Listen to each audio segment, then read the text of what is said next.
Danny Morrison sat in the back row of Professor Vex's xenobiology class, swinging his legs under the desk. At 10 years old, he was one of only 12 human children aboard Harmony Ridge, the massive orbital station that floated above the blue and green planet of Celesta Prime. The classroom itself was a wonder, with curved walls that displayed live feeds of distant nebulas and star clusters. Around him sat students from 24 different species, each one unique in their own way. To his left, Kira adjusted her silver antenna, which always picked up on emotional frequencies in the room. She was Zentari, with pale lavender skin and kind eyes that seemed too large for her delicate face. She had been Danny's best friend since his family arrived at the station 3 years ago.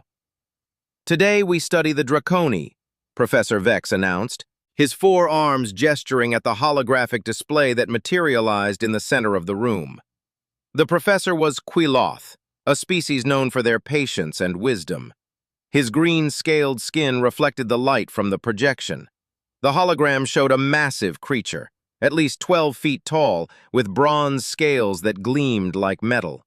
Wings stretched from its back, and smoke curled from its nostrils. Danny leaned forward, fascinated. "The Draconi are among the oldest species in the Galactic Alliance," Professor Vex continued. "Their most remarkable ability is the production and expulsion of controlled fire from specialized glands in their throat and chest cavity."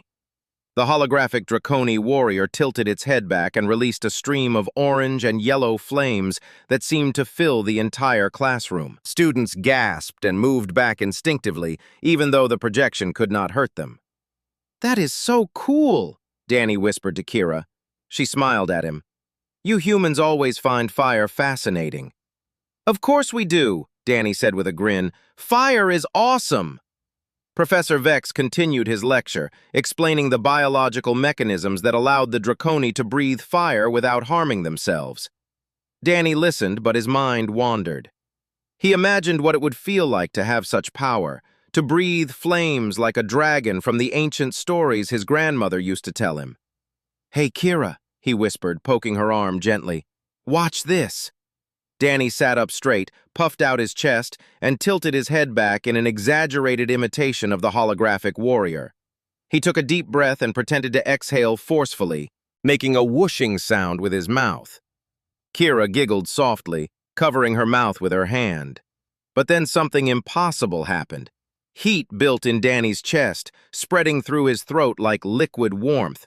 Before he could understand what was happening, his breath came out not as air, but as actual fire. Orange and red flames erupted from his mouth, shooting across his desk and scorching the surface black.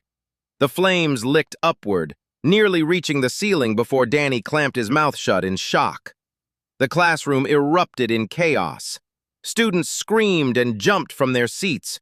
A Vorkian boy with multiple eyes scrambled backward so fast he knocked over his chair. Kira's antenna stood straight up in alarm as she pressed herself against the wall. The smell of burning plastic filled the air. "Everyone stay calm," Professor Vex shouted, but his voice was lost in the panic. Danny stared at his hands, then at the blackened desk in front of him. His heart pounded so hard he thought it might burst from his chest. What had he done? How had he done it? Humans could not breathe fire. It was impossible. Professor Vex moved with surprising speed for someone his age. His 4 arms worked in practiced coordination as he activated the emergency protocols.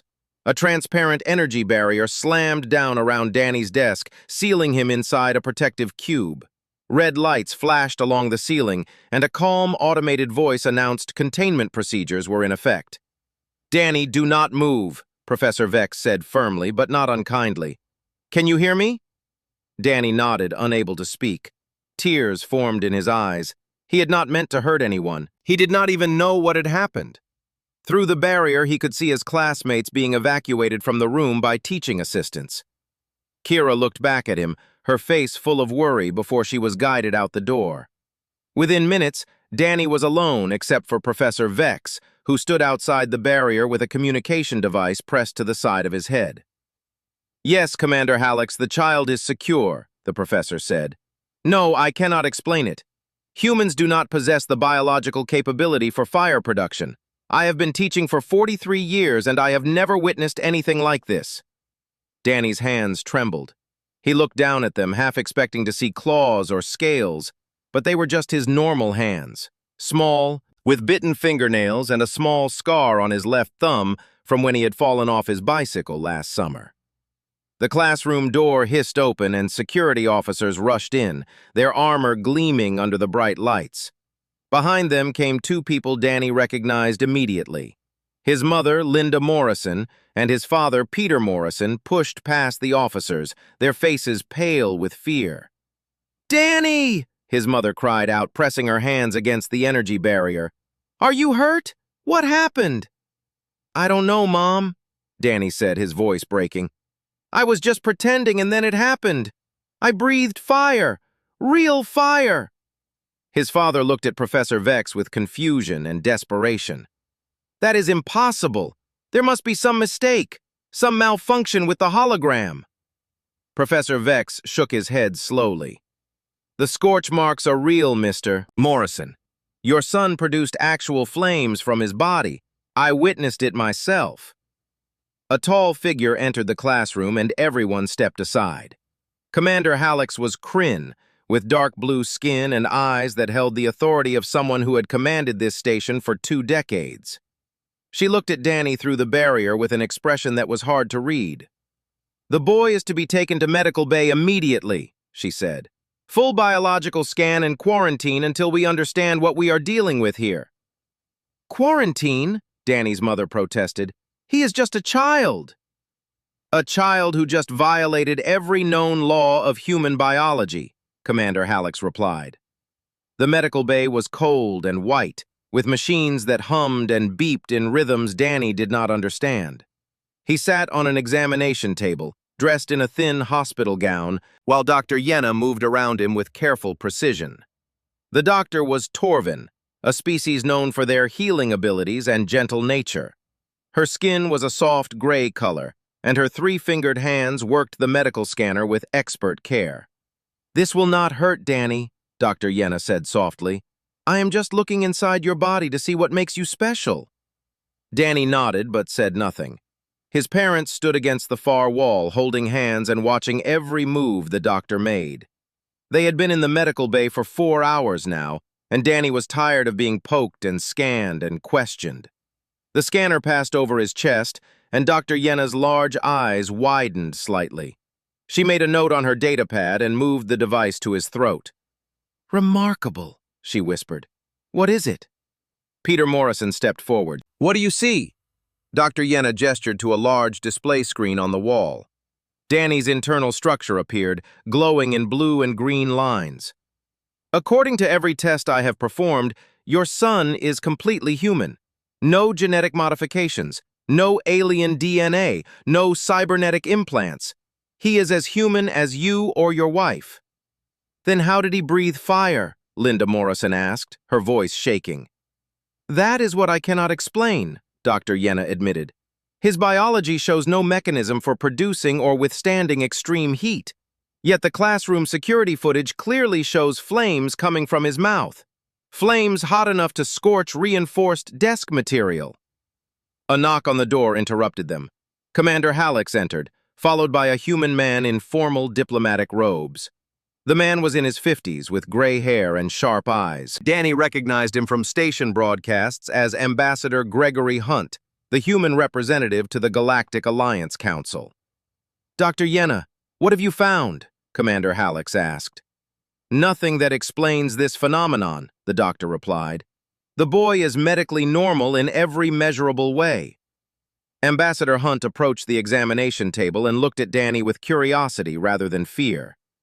"How are you feeling, son?" "Scared," Danny answered honestly. "And confused. I did not mean to do it." "I believe you," the ambassador said. He turned to the adults in the room. "We need to keep this situation contained. News is already spreading through the station. People are frightened. A human child breathing fire challenges everything we understand about our species." "He is not a situation," Linda Morrison said firmly. "He is our son." Before anyone could respond, the medical bay door opened again. A young woman in a medical intern uniform rushed in, carrying a data pad. She was human, probably in her early 20s, with kind brown eyes and dark hair pulled back in a ponytail. "Dr. Yenna, I have the energy scan results you requested," the intern said. She noticed Danny and gave him a warm smile. "Hi there. I am Sophie Carter. I have been helping run your tests." "Hi," Danny said quietly. Sophie handed the datapad to Dr. Yenna, but her eyes stayed on Danny. Over the next hour, while the adults discussed what to do, Sophie stayed close to Danny. She brought him juice and crackers and talked to him about normal things like his favorite games and what subjects he liked in school. Danny felt grateful for her kindness. "You know what I noticed?" Sophie said, checking a monitor near Danny's bed. "Your body temperature keeps changing." Dr. Yenna looked up sharply. "What do you mean?" Sophie pulled up a graph on her datapad. "When Danny talks about the fire incident, his core temperature spikes by 2 degrees. When he calms down, it drops back to normal. It is almost like his emotions are connected to heat production." Dr. Yenna studied the data with intense focus. "Run a stress response test, carefully." Sophie showed Danny a series of images on a tablet. Most were peaceful scenes of nature and space. But when she showed him a picture of fire, Danny felt a warmth bloom in his chest. The monitors around him beeped rapidly. "Look!" Sophie pointed at the screen. "His temperature just jumped 3 degrees. Smoke curled from Danny's nostrils, thin wisps that disappeared quickly into the air. Everyone in the room froze. "Make it stop," Danny said, panicking. "I don't want to hurt anyone." "Breathe slowly," Sophie said calmly, taking his hand. "Think about something cold. Ice cream, snow, swimming in a cold lake." Danny closed his eyes and thought about the winter vacation his family had taken to Earth last year. He remembered building snowmen and catching snowflakes on his tongue. The warmth in his chest faded, and the smoke stopped. "Incredible," Dr. Yenna said. "His body is somehow absorbing ambient energy and converting it. When his emotions intensify, the conversion accelerates." Commander Halleck stepped forward. "Can you cure him? Remove this ability?" "I do not know if this is something that needs curing," Dr. Yenna said carefully. "I need more time to understand what is happening." The discussion was interrupted by an alert on Commander Halleck's communication device. Her expression darkened as she listened. "We have a visitor," she announced. "A Draconi elder has arrived at the station. He is requesting permission to examine the human child." Ambassador Hunt looked surprised. "The Draconi heard about this already?" "News travels fast in the Alliance," Commander Halleck replied. "The elder's name is Thornscale. He claims this matter concerns ancient Draconi prophecy." 20 minutes later, the medical bay doors opened, and the largest living being Danny had ever seen entered the room. Thornscale was a Draconi elder, his bronze scales marked with patterns of age and wisdom. He had to duck to fit through the doorway, and his wings were folded tight against his back. Smoke drifted constantly from his nostrils, and his eyes glowed with an inner fire. Danny's parents moved protectively closer to their son, but Thornscale raised one clawed hand in a gesture of peace. "I mean the child no harm," Thornscale said, his voice deep and resonant like distant thunder. "I have traveled far because I had to see with my own eyes if the ancient words were true." "What ancient words?" Ambassador Hunt asked. Thornscale approached Danny slowly, studying him with ancient eyes. "Among my people there is a prophecy passed down for 3,000 years. It speaks of the breath of ancients, a gift that appears once every 1,000 years in a child of another species, a child who carries dragon fire in their soul." "That is just mythology," Commander Halleck said. "I thought so too," Thornscale replied, "until today." He looked directly at Danny. "Young one, you have been chosen for a great purpose. The fire within you is not a curse or an accident. It is a bridge between our peoples, and it has awakened now because a great danger is coming." Danny felt the warmth in his chest again, but this time it did not feel frightening. It felt like recognition, like something ancient inside him was responding to Thornscale's words. "What danger?" Danny whispered. Thornscale's expression grew grave. "A threat that will test whether the Alliance can truly stand together. And you, small fire-bearer, are the key to our survival." The training chamber was located in the deepest section of Harmony Ridge, far from residential areas where an accident could harm civilians. The walls were made of reinforced titanium alloy, designed to withstand temperatures up to 5,000 degrees. Scorch marks from previous Draconi training sessions covered the floor in black patterns. Danny stood in the center of the chamber, wearing a fire-resistant suit that felt stiff and uncomfortable. His parents had argued for 2 days before finally agreeing to let him train with Thornscale. Linda Morrison had cried, and Peter Morrison had demanded every possible safety measure. But in the end, Danny had made the choice himself. "I need to understand what is happening to me," he had told them. "And if there really is danger coming, I want to help." Now, facing the massive form of Thornscale, Danny felt much smaller and more afraid than he had sounded in front of his parents. "Fear is natural," Thornscale said, as if reading his thoughts. "But fear can be transformed into focus. That is the first lesson." Sophie Carter sat at a monitoring station outside the chamber, watching Danny's vital signs on multiple screens. She had volunteered to assist with every training session, and her presence made Danny feel safer. Through the transparent barrier, she gave him a thumbs up. "Close your eyes," Thornscale instructed. "Feel the warmth inside your chest. Do not force it. Do not fear it. Simply acknowledge that it exists." Danny closed his eyes and took a deep breath. The warmth was there, like a small sun burning somewhere near his heart. It pulsed gently with each breath he took. "Good," Thornscale said. "Now imagine that warmth as a river. You can guide where the river flows, but you cannot stop it completely. Let it flow up through your throat, slow, with control." Danny tried to follow the instructions, but the moment he focused on the warmth, it surged upward too quickly. His mouth opened and flames shot out, wild and uncontrolled. The fire hit the far wall with a roar, and Danny stumbled backward in shock. "Too much force," Thornscale observed calmly. "You are trying to push the fire. Instead, you must invite it to rise gently." They practiced for an hour. Danny scorched the walls 17 times. Once, he nearly burned his own hand when he lost focus and the flames curved back toward him. Each failure made him more frustrated, and the frustration made the fire harder to control. "I cannot do this," Danny said, sitting down hard on the floor. "Maybe this was a mistake." Thornscale lowered himself to the ground, his massive form settling with surprising grace. "When I was young, only 70 years old, I could not control my fire either. I burned my teacher's wing and set fire to my family's dwelling. I thought I would never master the flame." "What changed?" Danny asked. "I stopped fighting against my own nature," Thornscale said. "The fire is part of who you are now. Accept it as you would accept your own heartbeat." Sophie's voice came through the chamber speakers. "Danny, your stress hormones are elevated. Take a break and drink some water." Danny gratefully left the training chamber and sat with Sophie at the monitoring station. She handed him a bottle of cold water and smiled. "You are doing better than you think," she said. "The first session is always the hardest." "I almost burned myself," Danny said. "But you did not," Sophie pointed out. "And each attempt, you are getting closer to control.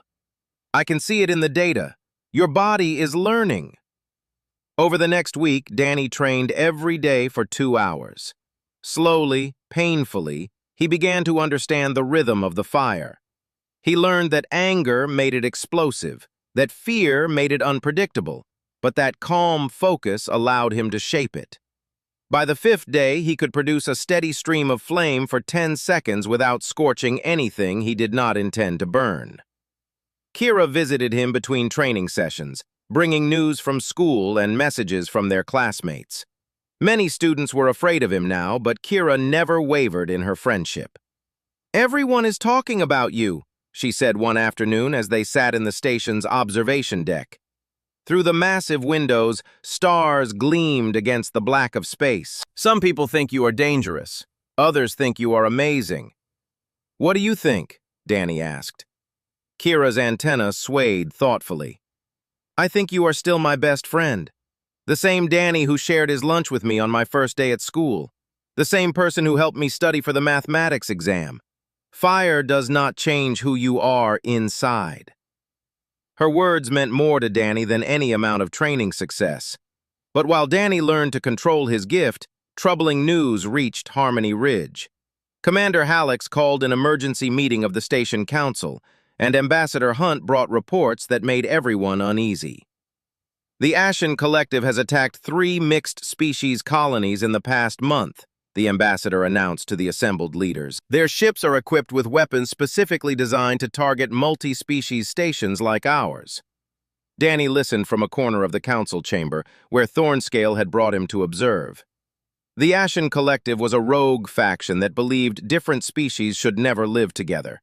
They saw stations like Harmony Ridge as an insult to natural order. How long before they reach this sector? Commander Hallex asked. Intelligence estimates 2 weeks, Ambassador Hunt replied. Perhaps less. Thornscale stood, his presence commanding immediate attention. This is why the Firebearer has awakened. The prophecy speaks of flames that will stand against the flames of hatred. You cannot expect us to rely on mythology and a 10-year-old child, one council member objected. I expect you to prepare every defense available, Thornscale replied. But I also know what I have seen in 3,000 years of life. The prophecy has never been wrong. After the meeting, Danny walked through the station corridors with Thornscale. The massive Draconi moved slowly to match Danny's smaller steps. Am I really supposed to fight them? Danny asked quietly. I am just a kid. You are a bridge, Thornscale said. Bridges do not fight, they connect. They show that different shores can be joined. What form that will take I cannot say, but the fire chose you for a reason. That night, Danny stood in the training chamber alone. Sophie monitored from outside, but she remained quiet, letting him practice in peace. Danny closed his eyes and felt the warmth in his chest. He thought about Kira's friendship, about his parents' love, about Sophie's kindness, and about all the different species living together peacefully on Harmony Ridge. The fire rose gently through his throat, and when Danny opened his mouth, a controlled stream of orange and gold flames flowed out. He held it steady for 30 seconds, then 40, then a full minute. The fire danced in the air like a living thing, beautiful and powerful. When he finally closed his mouth, Sophie's excited voice came through the speakers. Danny, that was perfect! You did it! Through the chamber window, Danny saw something else. Station sensors had picked up movement at the edge of the star system. Warning lights began to flash.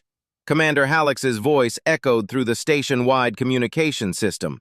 All personnel, this is not a drill. Unknown vessels have been detected approaching Harmony Ridge. Defensive protocols are now active. The Ashen Collective had arrived early. Danny looked at his hands, then at Thornscale, who had appeared in the doorway of the training chamber. It is time, the Elder Draconi said quietly. The sky is about to open, Firebearer. Are you ready? Danny took a deep breath and felt the warmth pulse steadily in his chest. I think so, he said. The command center of Harmony Ridge hummed with frantic activity. Screens displayed the approaching fleet, 15 ships bearing the dark red insignia of the Ashen Collective. Commander Hallex stood at the central console, her blue skin appearing even darker under the emergency lighting. They are hailing us, the communications officer reported. Put it through, Commander Hallex ordered. A face appeared on the main screen. The speaker was Kryn, like the commander, but his expression held none of her wisdom. His eyes burned with fanatical certainty. This is Marshal Vordak of the Ashen Collective, the voice crackled through the speakers. Your station is an abomination. Different species were never meant to live as one. You have 12 hours to evacuate all non-humans. After that, we will cleanse this station from existence. The transmission ended abruptly. Panic spread through Harmony Ridge like wildfire. Parents grabbed their children and ran toward the docking bays. Station personnel rushed to prepare evacuation shuttles. But everyone knew the mathematics were impossible. The station held over 10,000 residents from 40 different species. Even with every shuttle running at maximum capacity, they could not evacuate everyone in 12 hours. Danny found his parents in their small apartment. His mother was throwing clothes into bags, while his father tried to book passage on any departing ship. "We need to leave now," Linda Morrison said when she saw Danny. "The first civilian transports are launching in 20 minutes. "I am not leaving," Danny said quietly. His father stopped what he was doing. "Danny, this is not up for discussion. We are your parents and we are getting you to safety." "I can help," Danny insisted. "Thornscale said the prophecy was about this moment, about me standing against them." "You are 10 years old," his mother cried. "We will not let you fight a war." "I am not going to fight," Danny said, "but I have an idea. Please, you have to trust me." 20 minutes later, Danny stood in the command center facing Commander Hallex, Thornscale, Ambassador Hunt, and his parents. Sophie stood beside him, having refused to evacuate without knowing Danny would be safe. "Explain your plan," Commander Hallex said, her voice tight with stress. Danny took a deep breath. "The Ashen Collective uses targeting systems that lock onto energy signatures from different species. That is how their weapons can target multi-species stations specifically, right?" Ambassador Hunt nodded slowly. "Our intelligence confirms that. Their weapons are calibrated to detect the mix of biological energy signatures." "What if we overwhelm their sensors?" Danny continued. "My fire is not like normal fire. Dr. Yenna said my body converts energy in ways that should not be possible. What if I release all that energy at once? It might interfere with their targeting systems." "And it might kill you," Dr. Yenna said from her position at a medical console. "Danny, your body is not designed to channel that much power. The strain could cause complete system failure." "But it might work," Danny pressed. Thornscale's deep voice rumbled through the room. "The prophecy speaks of a beacon in the darkness, a flame that calls allies from across the stars. I believe the child speaks truth." "Even if it works, even if it disrupts their targeting," Commander Hallex said, "we are still outgunned. They have 15 warships. We have defensive shields and a handful of security vessels." "The beacon will call help," Thornscale said with certainty. "Trust in this, as I do." Peter Morrison put his hand on Danny's shoulder. "If we allow this, if something happens to you, I will never forgive myself." "If I do nothing and people die because I was too scared to try," Danny said, meeting his father's eyes, "I will never forgive myself." Linda Morrison wiped tears from her face. "How do we keep him safe?" Sophie stepped forward. "I can monitor his vitals remotely. The moment his body starts to fail, we pull him back, and I will be ready with every medical intervention we have." The decision was made. They had 8 hours until the ultimatum expired. Danny was taken to the observation dome, the highest point on Harmony Ridge with a clear view in all directions. The dome was made of transparent aluminum, offering an unobstructed view of space. Engineers installed medical monitoring equipment and established a direct link to Sophie in the medical bay. Thornscale stood with Danny, while his parents watched from a safe distance behind reinforced barriers. Kira had somehow convinced security to let her come, and she stood with the Morrisons, her antenna drooping with worry. "Remember your training," Thornscale said gently. "The fire is a river. You are the guide, not the dam. Let it flow through you, but do not try to hold it back." Through the dome's transparent ceiling, Danny could see the Ashen Collective fleet growing larger as it approached. Their weapons began charging, visible as red glows along their hulls. "They are targeting our shield generators," Commander Hallex reported through the communication system. "Defensive shields at maximum. All personnel to emergency stations." The first attack came like thunder. Energy beams struck the station's shields, causing the entire structure to shudder. Alarms blared throughout Harmony Ridge. Danny stumbled but kept his footing. "Danny, your heart rate is elevated but stable," Sophie's voice came through his earpiece. You can do this. I believe in you. Danny closed his eyes and reached for the warmth in his chest. But this time, he did not try to control it or shape it. Instead, he opened himself to it completely. The warmth grew into heat, the heat into fire, and the fire into something vast and powerful. He opened his mouth and tilted his head back. The flames that erupted from Danny were unlike anything he had produced before.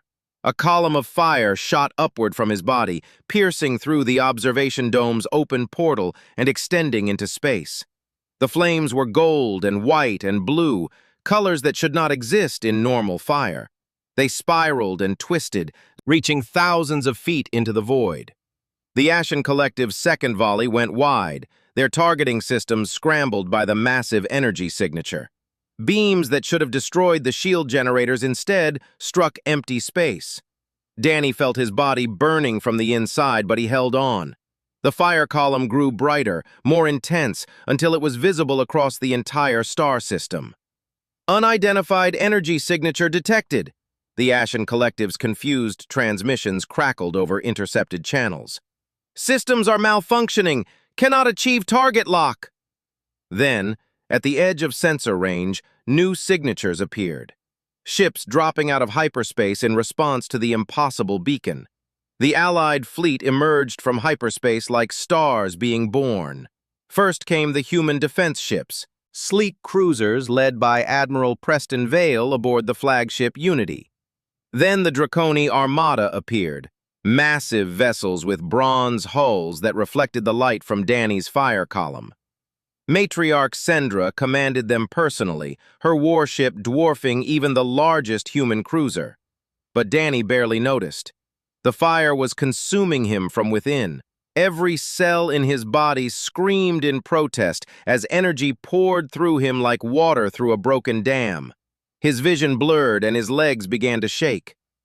His core temperature is critical, Sophie's panicked voice echoed in his earpiece. Blood pressure dropping, neural activity becoming erratic. Commander, we have to stop this now! The collective ships are trying to retreat, Commander Hallex reported. But the Allied fleet has them surrounded. Just a few more seconds, Danny. Hold on. Danny tried to answer, but no words would come. The world tilted sideways and he felt his knees buckle. The fire column wavered and began to shrink. No!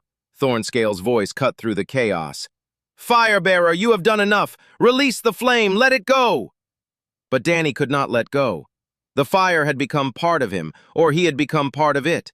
He could not tell where his body ended and the flames began. Darkness crept in at the edges of his vision. Then he felt something else. Ancient power, old as mountains and deep as oceans, flowing into him from outside.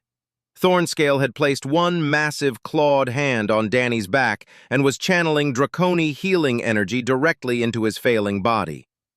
You do not carry this burden alone, young one, Thornscale rumbled. Let me help you bear the weight. The combined energy of human will and Draconi power surged through Danny one final time.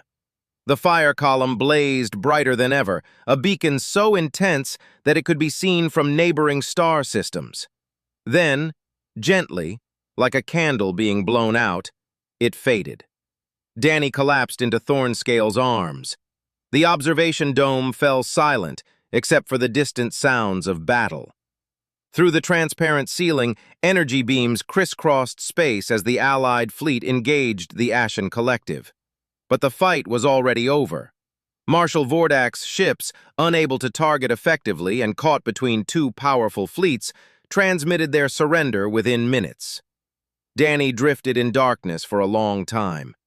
Sometimes he heard voices, his mother crying, his father speaking urgently to doctors, Sophie reading his vital signs in a shaking voice. Once he felt Kira's small hand holding his, her antenna brushing against his forehead in the Zentari gesture of comfort. When he finally opened his eyes, 3 days had passed. The medical bay was quiet now. Soft morning light filtered through the windows, which showed the serene blue curve of Celesta Prime below. Sophie sat in a chair beside his bed, her head resting on her arms, asleep. She must have been watching over him for hours. Danny tried to sit up and immediately regretted it. Every muscle in his body ached. Sophie woke instantly. "Danny! Oh, thank goodness! Stay still. Let me get Dr. Yenna." Within minutes, the medical bay filled with people. Dr. Yenna ran her scanners over him with tears of relief in her large eyes. His parents embraced him carefully, as if he might break. Kira bounced on her toes, her antenna waving with joy. "How do you feel?" Dr. Yenna asked. "Tired," Danny admitted. "And sore. Did it work? Is everyone okay?" "Everyone is safe," his father said. "The Ashen Collective surrendered. No one on the station was seriously hurt." Commander Hallex entered the room, her usual stern expression softened. "You saved 10,000 lives, Danny Morrison. The Council has voted unanimously to award you the Star of Unity, the highest civilian honor this station can bestow." Danny felt embarrassed. "I just did what anyone would do." "No!" Thornscale's deep voice came from the doorway. The Elder Draconi had to bend low to enter. "You did what only you could do. The prophecy has been fulfilled." Over the next few days, as Danny recovered, he learned what had happened. The Allied fleet had taken the Ashen Collective ships without destroying them. Marshal Vordak and his followers were given a choice: face trial for their attacks, or accept rehabilitation through the new Morrison Initiative. "What is the Morrison Initiative?" Danny asked Ambassador Hunt, who had come to visit him. The ambassador smiled. "A program named in your honor. The Alliance Council has voted to establish protected zones for multi-species communities. We are also creating educational exchanges where members of isolationist groups can live on stations like Harmony Ridge and learn that different species can thrive together." "Some of the collective members have already volunteered," Commander Hallex added. "They witnessed your sacrifice, a human child risking everything to protect people of all species. It challenged everything they believed." But the most important conversation came when Thornscale visited Danny alone. "The fire is leaving you," the elder said gently. "Can you feel it?" Danny closed his eyes and searched for the warmth in his chest. It was still there, but faint now, like embers cooling after a great blaze. "What happens when it is completely gone?" Danny asked. "You return to being fully human," Thornscale explained. "The gift was never meant to be permanent. It came when it was needed, and now its purpose is fulfilled. Within a few weeks, you will be exactly as you were before." Danny thought about this. "Will I miss it?" "That is for you to decide," Thornscale said. "But know this. You will always be a fire-bearer in spirit, even if not in body. You are the bridge that proved different peoples can stand together." 2 weeks later, Danny walked back into Professor Vex's xenobiology class. The room fell silent when he entered. Students stared at him with a mixture of awe and uncertainty. Then Kira stood up from her desk and started clapping. One by one, other students joined her. Even Professor Vex set down his datapad and applauded. Danny's face turned red, but he smiled and took his seat. "Welcome back, Danny," Professor Vex said warmly. "Today we are studying Zentari emotional perception. I think you will find it fascinating." The lesson proceeded normally, just another day in a classroom full of different species learning together. During a quiet moment, Kira leaned over and whispered, "Do you miss the fire?" Danny looked around the classroom. He saw his Vorkian classmate who had been so afraid now giving him a friendly wave. He saw students from a dozen different worlds sitting together, learning together, being together. Through the windows, he could see construction crews repairing the station and new families arriving to make Harmony Ridge their home. "No," Danny whispered back honestly. "The fire did what it was supposed to do. It brought everyone together. That is still happening even without the flames." At the end of class, as students filed out, Professor Vex called Danny over. "I wanted to apologize," the professor said. "That day in class, I should have been more careful with the demonstration. If I had known what would happen, if it had not happened here, it would have happened somewhere else," Danny interrupted gently. "Maybe at a worse time. Maybe when I could not learn to control it. I think it happened exactly when and where it needed to." Professor Vex's four arms gestured in the Quiloth sign of respect. "You have wisdom beyond your years, young one." That evening, Danny stood with his parents in the observation dome where he had created the fire column. The scorch marks had been cleaned away, but the memory remained. Ships moved peacefully through space around the station, bringing supplies and new residents. Among them were several vessels that had once belonged to the Ashen Collective, now repainted and repurposed for trade and diplomacy. "Are you happy?" his mother asked, putting her arm around his shoulders. Danny watched the stars and thought about everything that had happened. He thought about the fear and the pain, but also about the courage he had found and the friends who had stood beside him. He thought about Sophie's kindness, Kira's loyalty, and Thornscale's wisdom. He thought about thousands of people from dozens of worlds living together in peace. "Yeah," Danny said, leaning into his mother's embrace. "I am happy. I am just a regular kid again." "You were never just a regular kid," his father said with a smile. "But you are our kid, and that is all that matters." The three of them stood together, looking out at the galaxy, at a future that had been saved by a child who breathed dragon fire and showed the universe that different worlds could stand as one. And in the stars above, if you knew where to look and believed in such things, you might still see a faint glimmer of gold and blue flame, a reminder that sometimes the smallest fire can light the darkest sky.